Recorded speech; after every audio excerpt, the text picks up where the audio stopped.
Bismillahirrahmanirrahim. Qala al-musannifu rahimahullah wa nafa'ana Allah bi'ulumihi fid dharain amin. Wa min 'adatil Arabi, dan daripada kebiasaan orang-orang Arab, at-tafannunu fil kalami, membentuk seni di dalam berbicara. Wal 'adulu min uslubin, dan berpindah dari satu gaya bahasa ila akhara, kepada gaya bahasa yang lainnya. Tatriyatan lahu, untuk memperhalus pembicaraannya.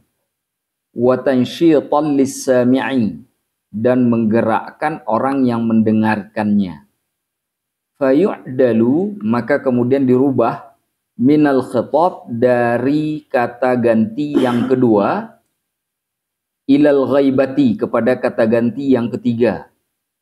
Wa minal ghaibati, dan dari kata ganti ketiga, ilat takallumi, kepada kata ganti yang pertama, wabil aks, dan begitu juga sebaliknya. Jadi orang Arab itu adalah orang yang paling kaya terkait dengan gaya bahasa. Saya lupa, entah tahun pertama, entah tahun kedua saya di Mesir, itu saya sholat Jumat. Jadi khatib itu membaca sebuah syair, hampir sekitar 10 menit. Baca syair itu. Itu jamaah satu masjid nangis dengar syair itu.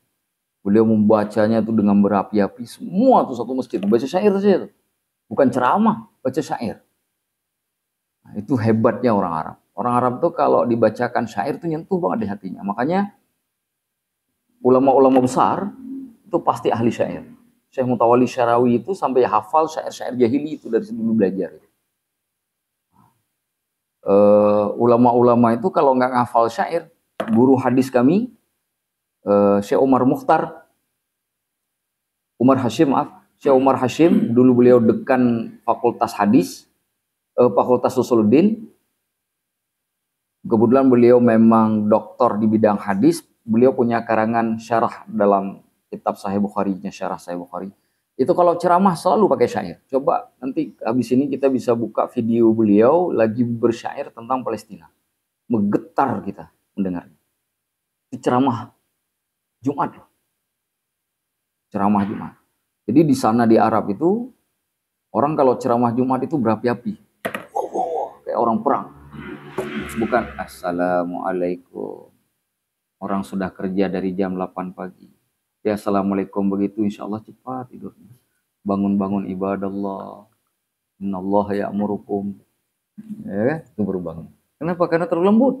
Oh, di Arab tuh megah-megah orang. Meledak itu mic itu.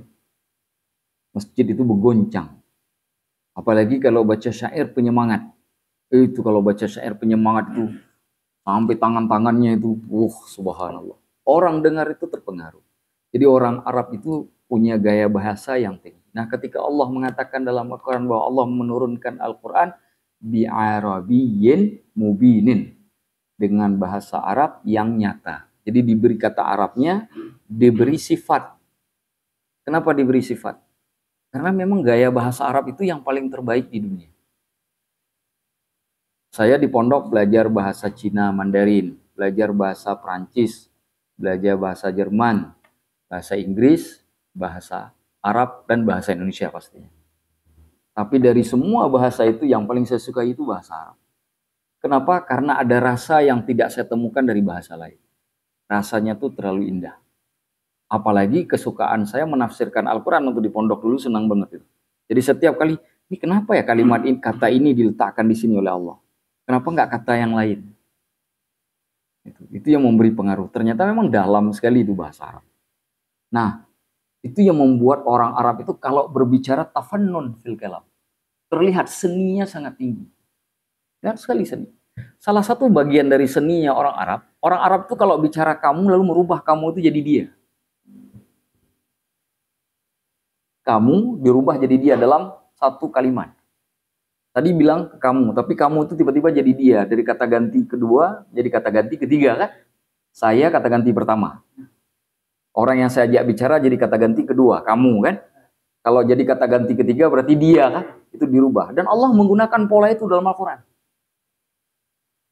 Kalimat itu, pola itu ternyata dipakai oleh Allah dalam Al-Quran.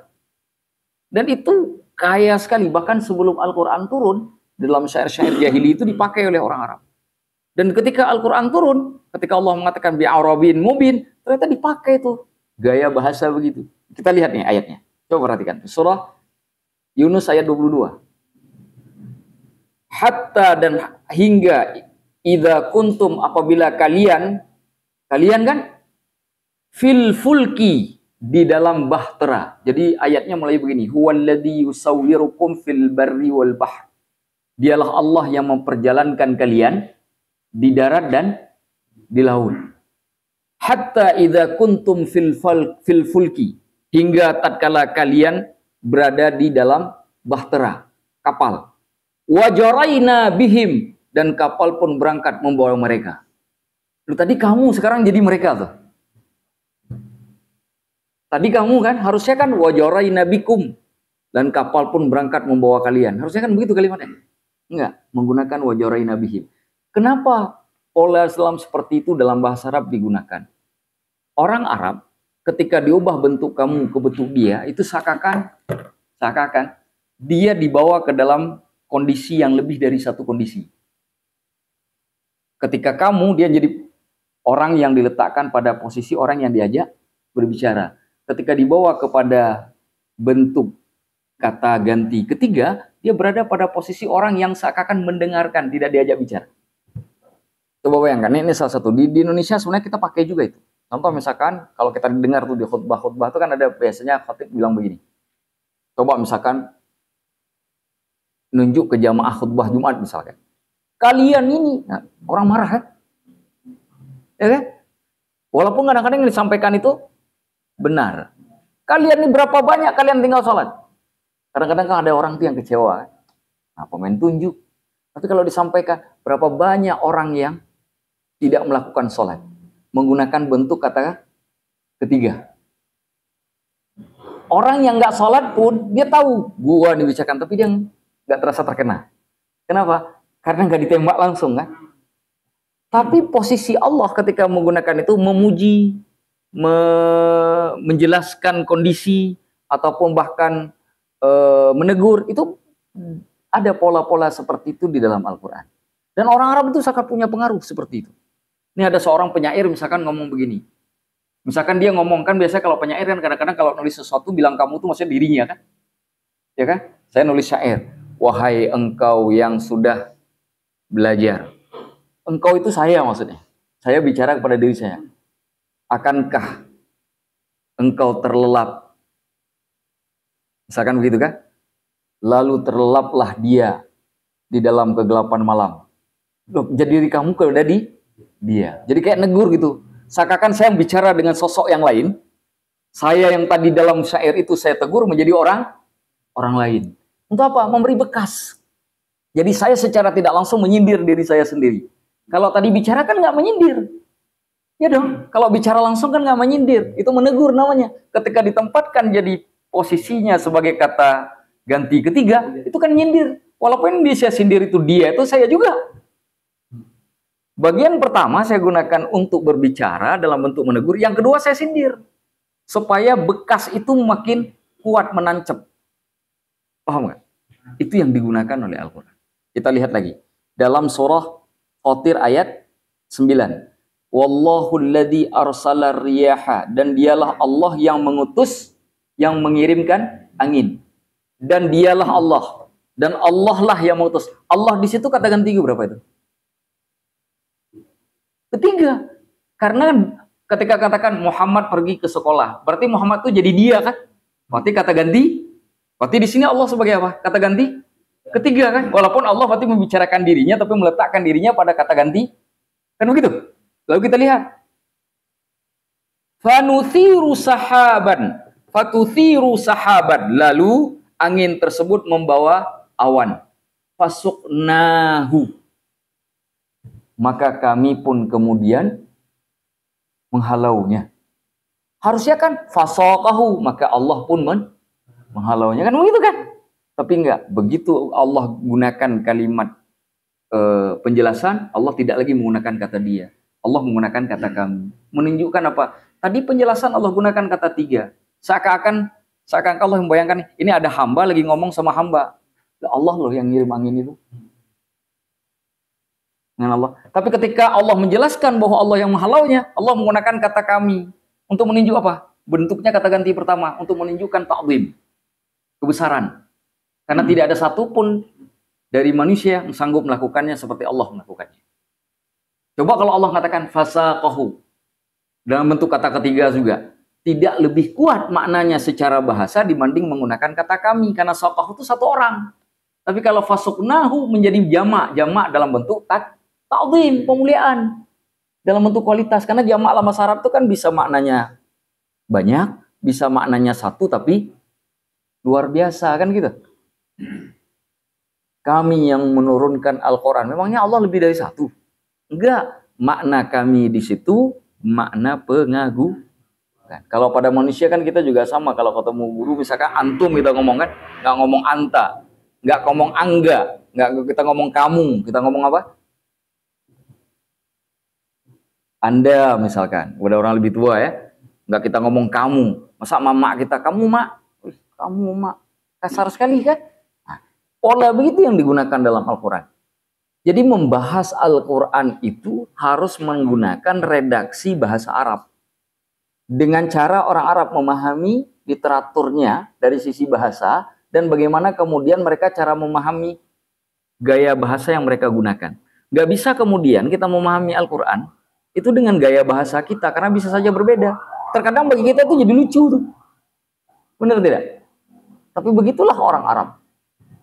Begitulah orang Arab. Tapi sebenarnya kalau kita bisa mengatur sini, itu juga bisa dibawa sebenarnya dalam syair-syair berbahasa Indonesia. Siapa saja mungkin nanti kan dulu ada Khairil Anwar ya. Aku adalah aku gitu ya pertamanya. Itu Khairil Anwar. Siapa tahu sekarang kita ada Fitra Anwar atau apa gitu kan. Nah, ya. Dia, aku adalah dia kan, jadi kamu kata ketiga dengan kata ketiga kan. Kan bisa saja kan. Dibawa masuk. Nah, ini contoh dalam syair. Wa qaulum ri'il qais. Perkataan seorang penyair terkenal yang bernama Imru'ul Qais. Imru'ul Qais itu punya teman. Temannya mati terbunuh. Namanya Abul Aswad. Beliau dapat kabar terkait dengan kematian temannya tersebut. Lalu bikin syair begini.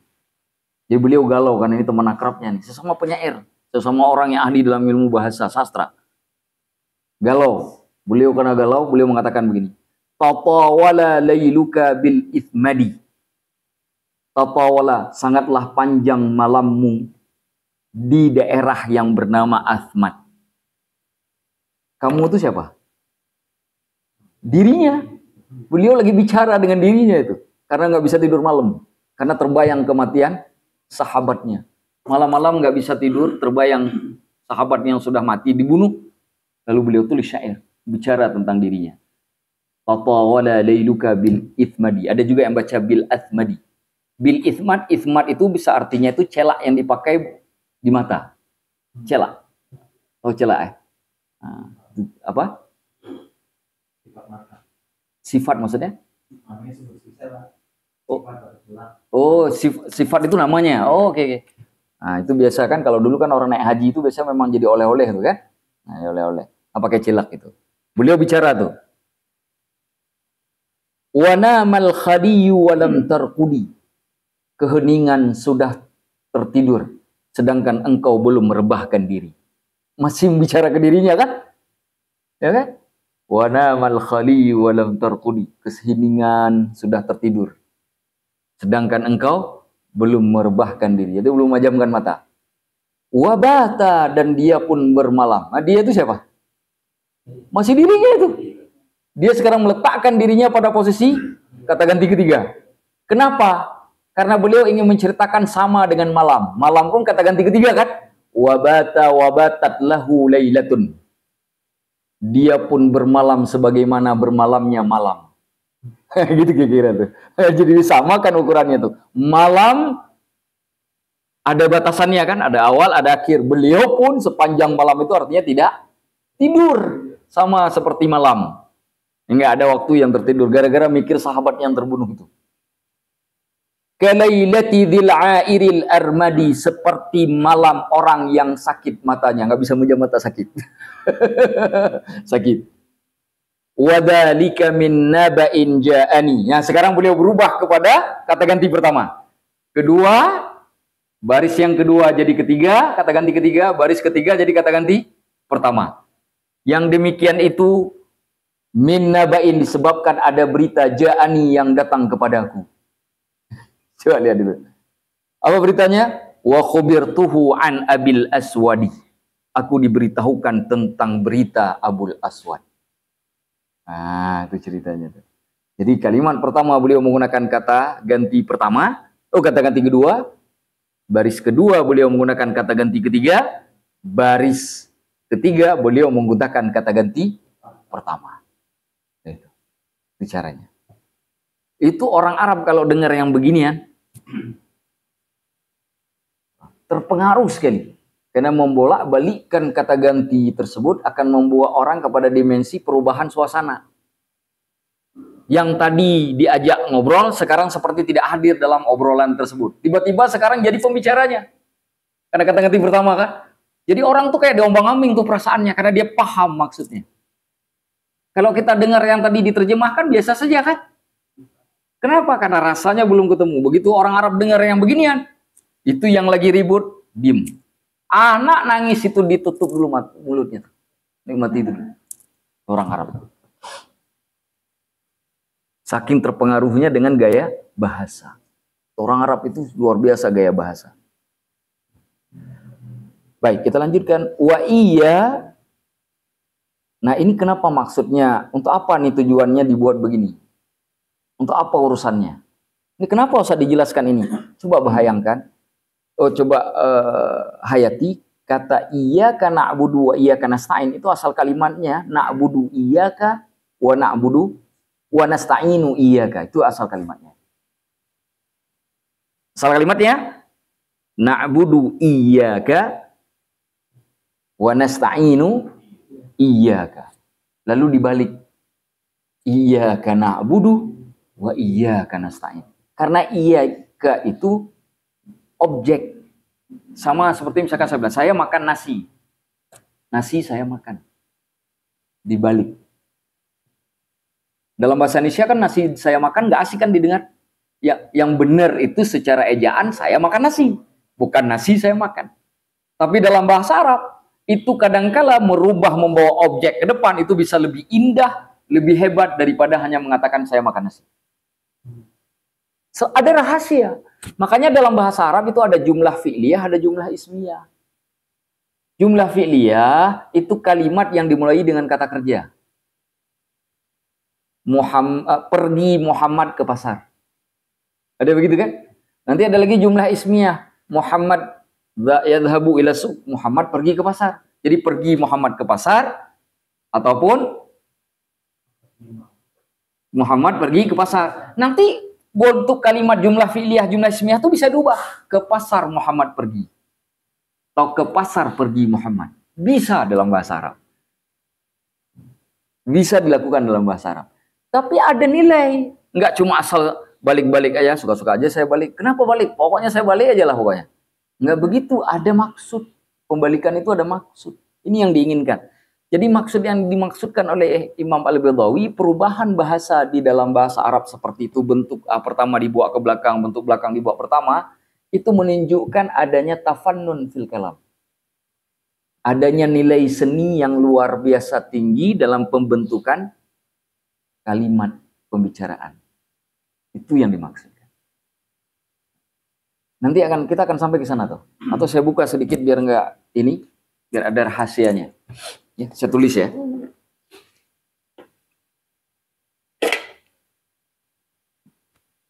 Ini kalimat yang sebenarnya. Bukan sebagaimana yang ada dalam Al-Quran ya. Na'budu iyyaka wa nasta'inu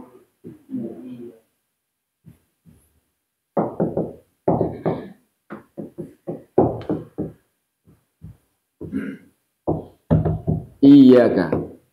Lalu ini dibawa ke depan. Menjadi iyyaka na'budu.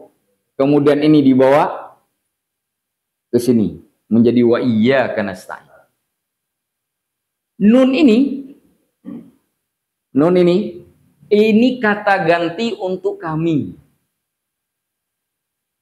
Kata ganti untuk kami. Untuk nahnu, kami. Dan dia posisinya fa'il. Maksudnya apa? Objek. Oh, subjek. Subjek. Na'budu ini predikat. Bahasa Indonesia predikat ya. Predikat. Ini objek. Nah, sekarang perhatikan. Na'budu menggunakan kata kami. Siapa na'budu itu? Siapa nahnu di situ? Hah?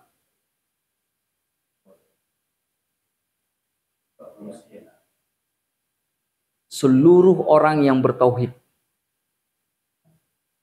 Seluruh orang yang bertauhid itu nahnu di situ. Makanya kenapa laki-laki itu sholatnya di masjid? Kenapa? Karena dengan berjamaah hukum nahnunya baru tercapai. Hukum nahnu itu kami baru tercapai jika kita sholatnya.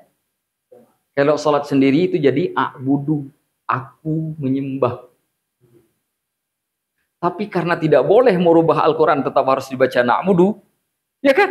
Maka kenapa pada laki-laki sholat berjamaah itu ada yang mengatakan wajib kifayah.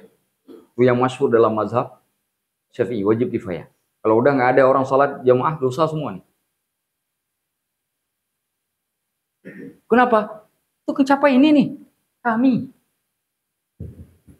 Karena kami itu tidak bisa dicapai dengan sholat sendiri. Nanti ketemu di sini kata Imam Al-Baydawi, itu sebabnya kenapa Al-Fatihah ketika dibaca secara berjamaah, itu Allah ijabah lebih kuat daripada dibaca sendiri. Kenapa?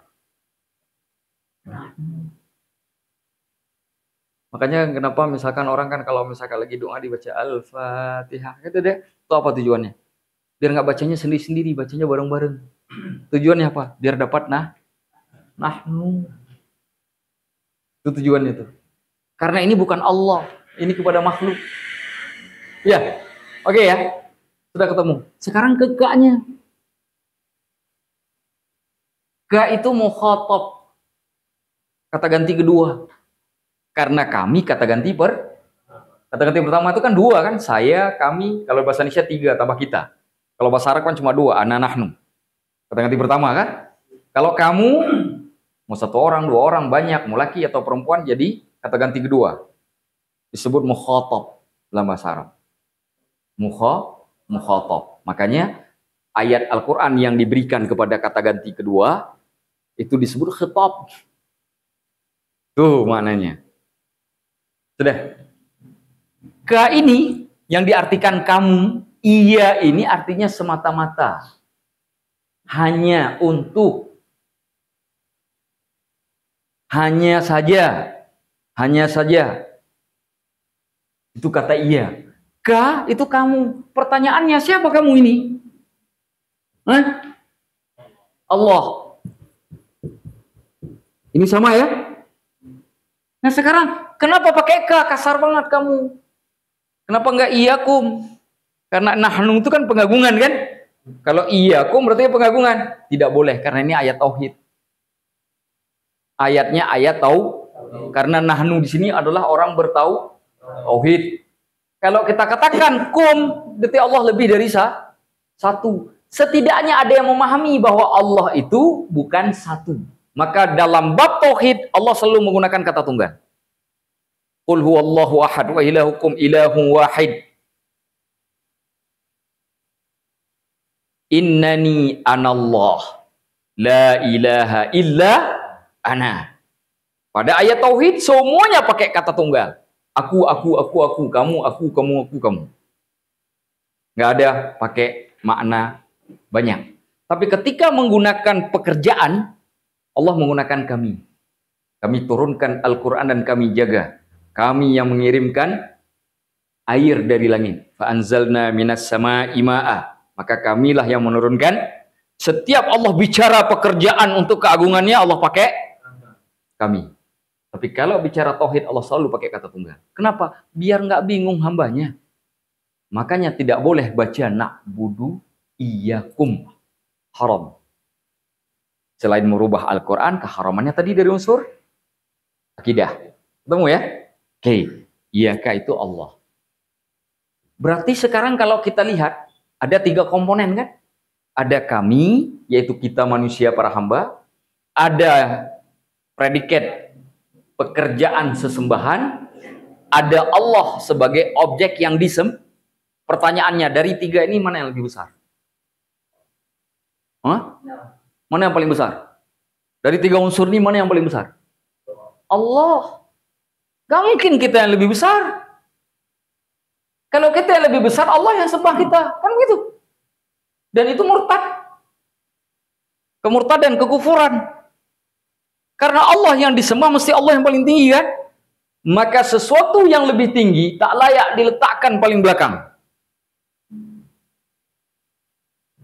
Tak layak diletakkan di belakang. Maka dirubahlah kalimatnya menjadi Iyyaka na'budu. Itu maksudnya. Supaya Allahnya ada di depan. Apa maksudnya? Lalu Allah ulang tuh. Wa iyyaka nasta'in.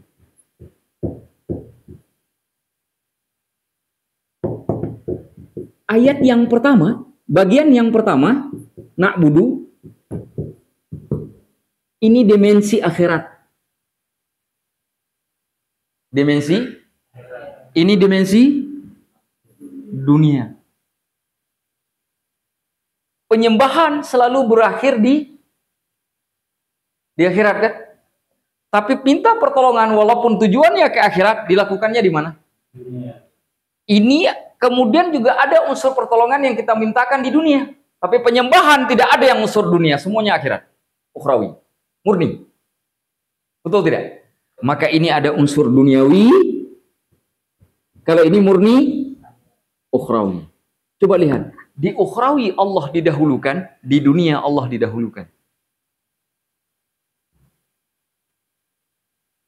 Cuma 1 ayat, tapi membuat konsep akhirat dan dunia sekaligus. Dengan meletakkan Allah berada sebagai unsur paling depan.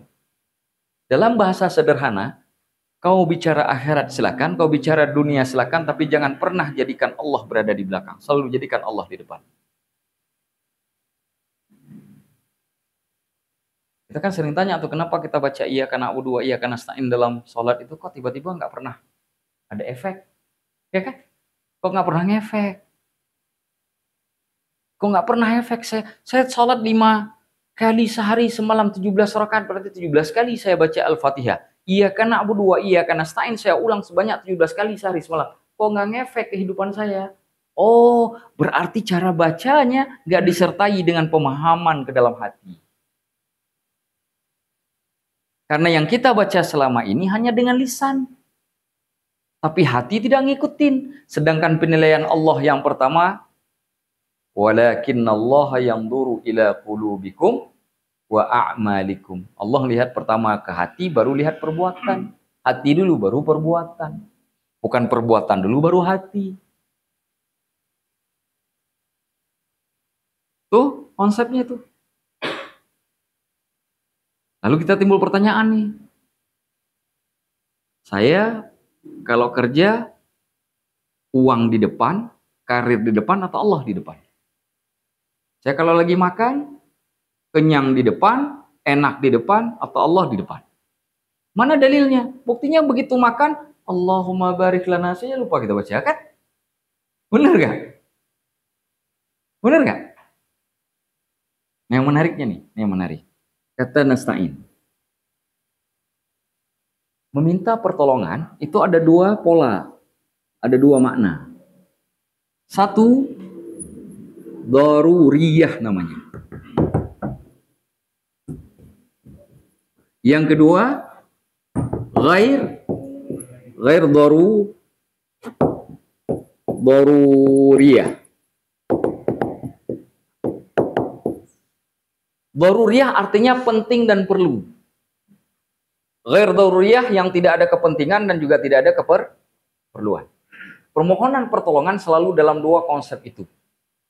Contoh, daruriyah itu maksudnya begini. Saya tidak akan bisa melakukan yang ingin saya lakukan dalam bab yang penting kalau tidak ada pertolongan.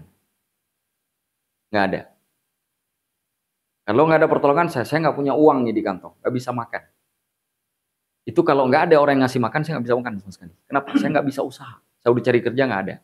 Itu bab daruriyah namanya. Tapi ada ghair daruriyah. Mana ghair daruriyah? Saya bisa berdiri karena kaki saya sehat. Saya nggak butuh pertolongan apa-apa. Bisa berdiri kan? Ini ghair daruriyah. Pada urusan makhluk, biasanya kita hanya menggunakan pola ini. Urusan makhluk. Nggak ada duit, cari teman. Begitu banyak duit, lupa teman. Betul tidak? Ya, giliran miskin, ingat, giliran kaya, lupa. Daruriyah dan ghair daruri, itu pada manusia kan? Makanya kenapa pada manusia, kita sering sekali bertolak ke sini nih. Kalau pola itu kita gunakan ke Allah, ini nggak tercapai nih. Kenapa? Karena pada Allah, bab daruriyah dan ghair daruriyah, dua-duanya harus diminta. Saya nih makan nih, saya punya duit banyak nih. Saya nggak perlu minta bantuan orang lain lah buat makan. Bukan cuma padang saya makan, lebih dari padang bisa. Padang kuadrat lah. Bisa saya makan, banyak duit saya. Tapi butuh nggak saya bantuan Allah? Kenapa? Karena saya nggak tahu tuh di makanan tuh ada penyakit apa enggak. Makanya kalimatnya Allahumma barik lana bima, yang diminta itu bukan makanannya segala macam, keberkahan yang diminta. Berkah itu bisa sehat, berkah itu bisa yang sedikit jadi banyak, yang tadinya nggak kenyang jadi kenyang, yang tadi nggak enak mungkin terasa enak, yang tadi mungkin kurang baik menjadi obat. Itu kan barokah itu. Maka sebelum makan diminta barokah itu. Oh, makanannya nggak ada, saya nggak minta bantuan siapa pun. Tapi tetap kita mintakan ke Allah kan? Betul gak? Pada yang ghair daruriyah saja kita perlu minta kepada Allah, apalagi yang daruriyah. Kerja kagak ada, duit kagak ada, minta tolong ke orang nggak ada yang dengar. Minta tolong ke siapa? Ke Allah kan? Betul tidak? Berarti dua pola ini itu wajib terpenuhi pada iyyaka nasta'in. Ketika kita sholat, sudahkah dua unsur ini terpenuhi? Atau jangan-jangan kita ingat Allah ketika kita melarat. Ketika kita tidak melarat, Allah jadi lupa. Begitu nggak ada uang, itu istighfarnya banyak banget. Lagi jalan ke WC istighfar. Padahal lagi jalan ke WC itu istighfar. Dulu jalan ke masjid lupa istighfar. Waktu lagi duit. Berarti nasta'innya belum ketemu. Makanya balik ke pertanyaan awal, kenapa iyyaka na'budu, iyyaka nasta'in yang kita baca 17 kali sehari semalam kok nggak ngefek? Kok enggak Sudah dua maknanya. Sudah dua kan? Satu, kebesaran Allah, bagaimana kita meletakkannya dalam kehidupan. Kedua, maknanya pertolong. Yang terakhir, yang ketiga. Saya kasih, ini yang disebut hikmah. Kalau kita bicara Al-Quran itu ada namanya Asrarul Quran. Rahasia Al-Quran. Ini rahasianya nih. Kita bongkar satu-satu. Udah dua kita bongkar kan? Tentang kebesaran Allah, kenapa iyakanya dibawa ke depan. Tentang apa makna istahin, dalam dimensi apa nasta'in. Rahasia yang ketiga. Allah tidak mengatakan iyyaka nasta'in wa iyyaka na'budu. Tapi iyyaka na'budu dulu baru iyyaka nasta'in. Betul tidak? Lihat urutan. Itu rahasia ketiga tuh. Pada rahasia ketiga ini ada dua maknanya. Makna yang pertama, harus akhirat dulu yang didahulukan biar dunianya ikut. Dimensi akhirat dulu didahulukan biar dimensi dunianya makanya na'budunya didahulukan. Saya sering jelaskan begini. Saya bikin analogi itu, dunia itu kayak bayangan. Kayak kalau bayangan itu ada di depan kita kejar sekuat apapun, dia juga kuat tuh larinya, dapat. Makin kuat kita lari, makin kuat juga tuh bayangan lari. Artinya apa? Kalau dunia itu kita taruh di depan, sampai kapanpun kita tidak akan pernah bisa meraihnya. Kita balik sekarang. Dunianya jadi bayangan, kita taruh di belakang. Sekuat apapun kita lari, sekuat itu juga dia ngikutin. Dalam bahasa yang lain, jangan letakkan dimensi dunia di depan, tapi letakkan selalu setelah akhir. Oke, itu makna yang pertama. Makna yang kedua, dari rahasia yang ketiga ini, jangan sekali-kali minta kepada Allah kalau ibadahnya belum benar. Dulu para ulama itu kadang-kadang malu minta ke Allah. Mau berdoa tuh malu. Kenapa? Dia ingat dulu ketika sehat, kayaknya kurang doaku dibandingkan aku lagi sakit. Jadi ketika dia sakit, dia gak berani berdoa kepada Allah karena ada rasa malu kepada Allah. Dan dia diingat hadis Rasulullah, al-haya'u minal iman. Malu itu setengah daripada iman, bagian dari iman. Sedangkan kalau malu itu bagian dari iman, maka malu kepada Allah itu yang paling tinggi dibanding hanya sekedar malu kepada manusia. Maka dia nggak berani minta doa kepada Allah. Allah sembuhkan aku, ya Allah kasih uang aku. Dia tahan lapar itu karena dia malu. Dia kayak gengsi. Tapi bukan gengsi, karena malu kepada Allah dia anggap lebih tinggi nilainya daripada malu kepada manusia. Dia malu meminta kepada Allah. Kenapa itu dilakukan? Supaya tercapainya hukum ta'abudiyah. Ta'abud dari kata abdun. Abdun. Hamba sahaya. Makna abdun atau makna ta'abud. Lalu kan ke ta'abud, kita sering bilang kan ta'abud, penyembahan kan? Itu maknanya at-tadlil. Tadlil itu artinya menghinakan diri. Jadi menyembah Allah itu artinya menghinakan diri. Jadi jangan pahami ibadah itu hanya urusan Allahu Akbar, sujud. Enggak begitu. Pas kita sholat itu Allahnya tinggi, kita merasa diri hina atau tidak? Kalau belum tercapai berarti ta'abudnya. Maka kalau tadi masalahnya di nasta'in, sekarang kita punya masalah di na'bud. Begitu kita minta ke Allah, Allah nggak dengar. Begitu kita mohon ke Allah, Allah nggak mau bantu. Begitu kita minta tolong ke Allah, Allah kagak peduli. Kenapa Allah kagak peduli? Karena ta'abudnya nggak jelas.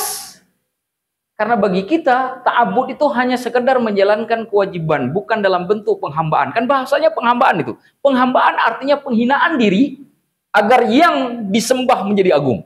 Kalau kita tidak menghinakan diri, maka Allah nggak akan jadi agung dalam pandangan kita. Ya dong, kita merasa diri gagah gitu sholatnya. Itu kapan pun Allah nggak akan pernah agung. Cara supaya Allah jadi agung, kita mesti merasa hina. Bayangkan tuh, kenapa sujud jadi tempat yang paling indah. Yang paling istimewa di badan kita apa? Kepala kan? Berapa banyak kita agungkan kepala, begitu kita sujud ternyata lebih rendah dari bagian tubuh yang kita anggap sebagai aib. Yang bernama pinggul. Sujud tuh. Dalam hukum sujud, tidak boleh pinggul disamaratakan dengan kepala. Wajib diangkat. Wajib hukumnya diangkat. Kalau enggak, tidak tercapai hukum sujud. Wajib diangkat. Tegak diangkat. Untuk apa? Nih, maknanya. Tadlil.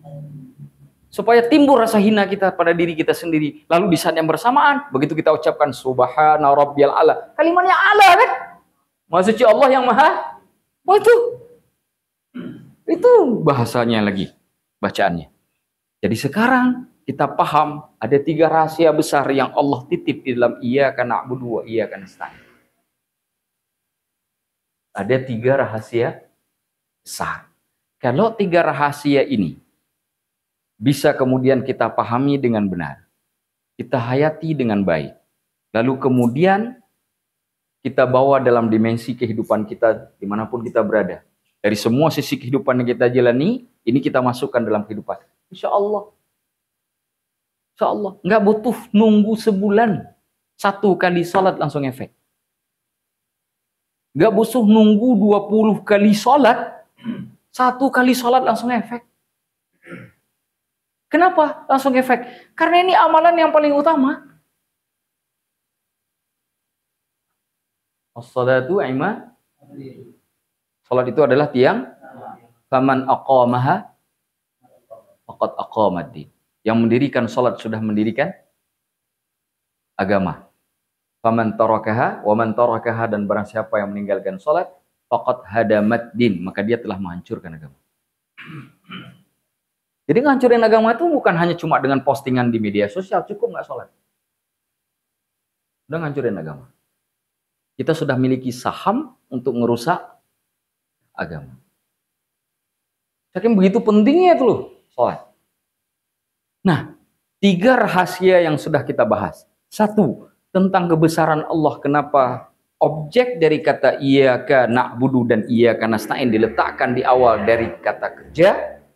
Yang kedua, tentang aspek permohonan pertolongan. Yang ketiga, terkait kenapa mendahulukan na'budu daripada nasta'in. Keduanya, pada poin ketiga ini ada 2 poin. 1, harus mendahulukan aspek ukhrawi dengan aspek duniawi. Yang kedua, bahwa Allah ketika diagungkan, kita harus berada pada sikap penghinaan diri. Tujuannya apa? Supaya pertolongannya mudah datang. Makanya kalau lihat orang sholat kilat khusus, biasanya pertolongannya lambat khusus. Dibalik oleh Allah. Kalau sholatnya kilat khusus, pertolongannya lambat khusus. Kan kilat sangat cepat kan? Ini juga lambat. Kenapa? Karena nggak matching antara na'budu dengan nasta'in. Padahal ini 1 ayat. Dipisahkan cuma dengan huruf waw. Ada ulama yang mengatakan huruf waw ini huruf hal. Artinya, hanya kepadamu kami menyembah ya Allah, sembari kami memohon pertolongan. Itu bahasanya. Kata sembari itu menunjukkan keadaan kita. Ketika kita menyembah Allah, kita sembari meminta pertolongan, dalam kondisi meminta pertolongan. Huruf waw ini ada yang mengatakan fungsinya lil hal. Keadaan, kondisi yang menunjukkan kondisi kita meminta pertolongan. Sehingga bahasanya nanti, iyyaka na'budu wa nahnu musta'ina bika. Kami memohon dalam kondisi sedang memohon pertolongan engkau. Itu bahasanya. Tuh, gara-gara huruf waw ini. Jangan dianggap, ya apa nih cuma 1 doang. Enggak, fungsinya gede nih. Fungsinya gede ini 1 huruf waw ini. Ini 3 rahasia yang kalau kita baca, insya Allah ketemu semuanya.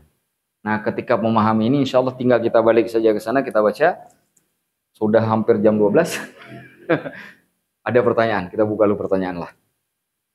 Sayang kalau misalkan ini enggak, kita silakan. Yang mana?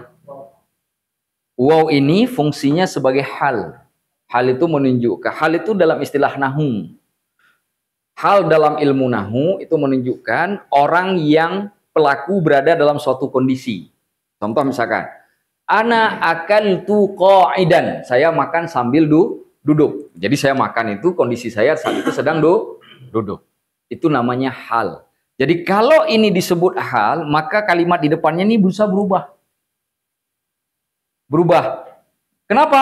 Karena ini dipisahkan antara frase pertama dengan frase yang kedua. Ya kan? Maka setelah waw, karena dia fungsinya hal, maka dia fungsinya dalam bentuk kondisi yang menceritakan kita ketika menyembah Allah. Sehingga kita katakan, hanya kepadamu lah kami menyembah dalam kondisi kami memohon pertolongan. Bisa pahami? Dalam kondisi kami mohon pertolongan. Kenapa? Karena ibadah itu juga daruri. Nggak bisa dipisahkan kan? Ya kan? Kita nggak akan sanggup ibadah kalau, makanya coba tuh ada doa. Nabi itu ketemu dengan sahabatnya, lalu sahabatnya Nabi bilang, ya Rasulullah, uhibbuk, aku cinta betul ya Rasulullah kepada engkau. Kata Rasulullah, kalau kamu cinta kepadaku, maka jangan lupa setelah habis sholat baca Allahumma a'inni ala dzikrika wa syukrika wa husni ibadati. Ya Allah, tolong aku ya Allah. Tolong aku ala dzikrika untuk selalu mengingatmu. Wa syukrika untuk selalu syukur kepadamu. Wa husni ibadatik supaya ibadahnya selalu baik. 3 tuh. Ingat, syukur, ibadahnya baik. Itu doanya tuh. Kata Rasulullah kepada sahabatnya, kalau kamu cinta kepadaku, hadis Imam Muslim itu. Kalau kamu cinta kepadaku, baca doa itu. Setiap habis sholat. Allahumma a'inni ala dzikrika wa syukrika wa husni ibadatik. Oke, ada lagi? Silakan.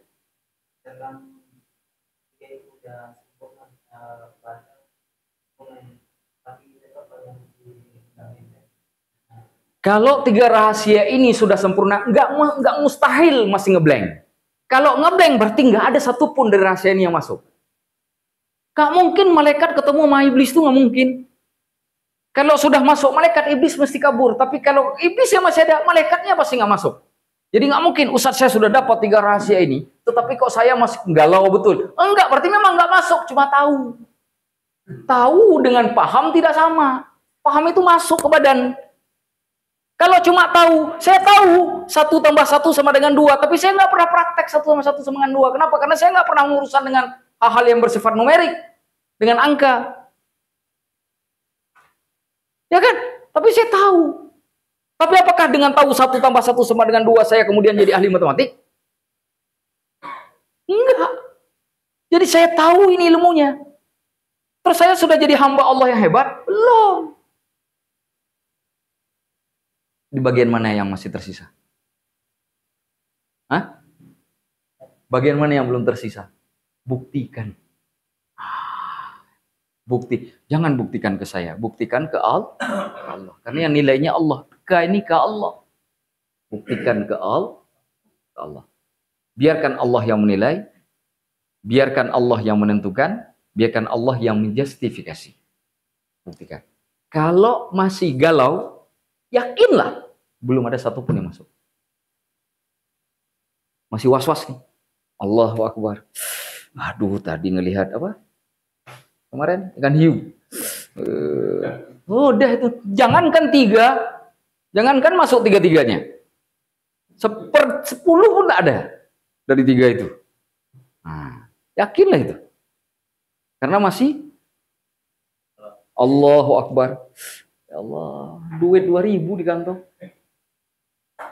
Tega betul ya Allah. Aku kan juga hambamu kayak yang lain. Yang naik mobil juga hambamu. Aku yang 2.000 ini juga hambamu. Ya kasihlah dikit lagi. Buat sampai merengek gitu ke Allah, kayak nggak percaya tuh Allah, ini nggak baik banget deh buat aku gitu. 2.000 tuh nggak baik buat aku. Ya kan jadinya nggak baik kan rasanya tuh kalau doa kayak gitu kan. Ya Allah, aku butuh lebih ya Allah. Tapi kalau ini memang takdirmu, maka cukupkanlah dengan 2.000 ini untuk hidupku. Nah, tapi jangan gara-gara habis doa itu setelah itu tidur ya. Tidur. Kenapa? Kan udah berdoa tadi Ustaz. 3-nya udah masuk. Enggak masuk. Kenapa? Karena dalam bab nasta'in itu ada bab tawakal. Tawakal itu apa? Ikhtiar dan doa. Ikhtiar dan doa. Ikhtiarnya mana? Berarti belum ketemu juga tuh. Nah, dalam bahasa sederhana, kalau masih galau, jangankan 3, 1 saja tidak masuk dari rahasia tadi. Yakinlah. Itu cara.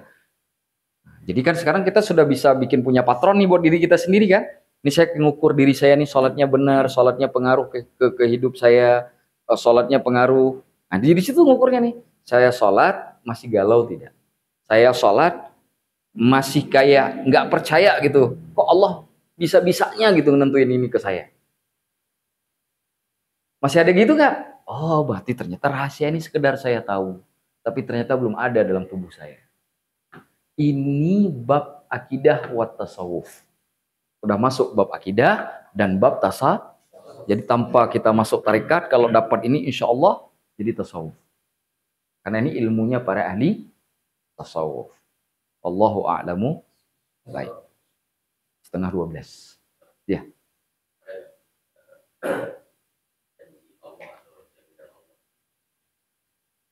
Untuk?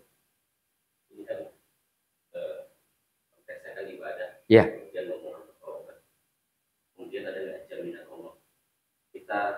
Melakukan itu pasti ini. Ada. Di mana ayat yang menunjukkan jaminan Allah? Ayat terakhir. Ayat terakhir. Siratal ladzina an'amta 'alaihim, lalu di reverse oleh Allah, dibalik. Ghairil maghdubi 'alaihim waladhdallin. Sekarang pertanyaannya, siapa itu an'amta 'alaihim? Pasti bukan Yahudi, pasti bukan satu. Kemudian ada ayat yang lain di surah Ali Imran yang bicara tentang orang yang diberi nikmat oleh Allah. Siapa? Ulaika humul ladzina an'amallahu 'alaihim ma'an nabiyyina was-siddiqina wasyuhada'i was-shalihin wa hasuna ulaika rafiqa. Itu ya ayatnya. Mereka adalah orang-orang yang dapat kenikmatan di hari kiamat oleh Allah bersama dengan para nabi. Wasyuhada, orang yang syahid di jalan Allah. Wasiddiqin, orang yang jujur. Wasyuhada, orang yang syahid di jalan Allah. Apa lagi? Wassalihin, orang yang soleh. Sekarang saya tanya, nabi, orang yang jujur, orang yang benar, yang syahid di jalan Allah, orang soleh, sudah nggak melengkapi seluruh aktivitas kebaikan yang ada dalam kehidupan? 4 hal ini sudah mau kali semua kan? Ya kan? Nabi, manusia terbaik,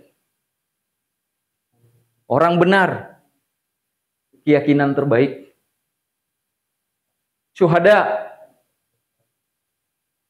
pejuang terbaik, solihin, orang yang beramal terbaik, posisi terbaik, ya kan? Nabi posisi terbaik, siddiqin, keyakinan terbaik, syuhada, pejuang terbaik, solihin, yang beramal terbaik. Lengkap tuh. Lengkap kan? Kita bersama mereka tuh. Siratal ladzina an'amta 'alaihim. Tapi untuk mencapai itu, butuh kalimat selanjutnya sebelumnya. Untuk menghubungkan nasta'in dengan siratal ladzina an'amta 'alaihim. Apa ayatnya? Ihdinas siratal mustaqim. Nah, itu nanti akan kita bahas. Kenapa harus ada ihdina? Kenapa ihdi di situ?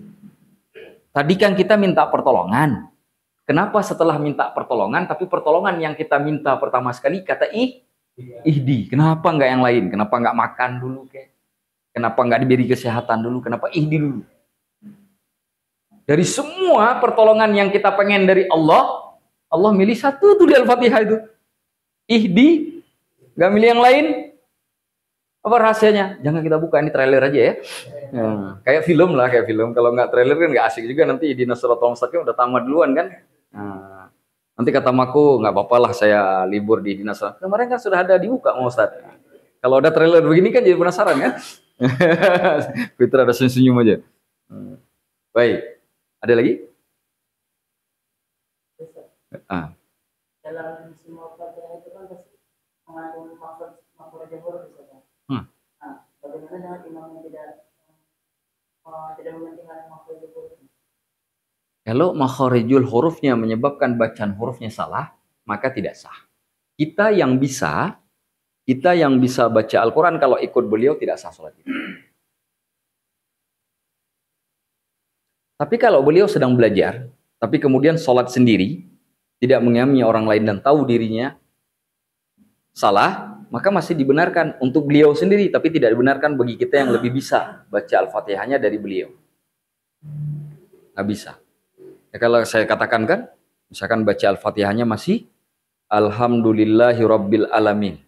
Lalu kemudian berdiri sebagai imam. Kita yang tahu bahwa itu salah, kalau ngikut sholat kita tidak sah. Kita wajib ulang. Wajib ulang. Kalau misalkan kita sudah tahu nih imamnya baca begitu tidak benar, kita boleh dalam mazhab Syafi'i dinamakan dengan qara'. Qara' itu kita bikin cabang, artinya misah diri. Kita nggak perlu rusakin sholat, Langsung niat di dalam hati, saya tidak lagi ngikuti imam, lalu baca Al-Fatihah sendiri. Cuma biar nggak jadi fitnah, begitu beliau rukuk ya kita rukuk, beliau bangun kita bangun, biar nggak jadi fitnah bagi orang sekitar. Padahal kita sholatnya sendiri. Nah kalau beliau rukuk kita sujud, padahal kita di belakang beliau, beliau sujud kita sedang berdiri. Kan orang lain kan susah, ini orang sholatnya apa sih? Ya kan? Orang di samping ini aliran, wah, nanti malah kita dianggap aliran sesat, padahal imamnya yang tidak benar baca Fatihah.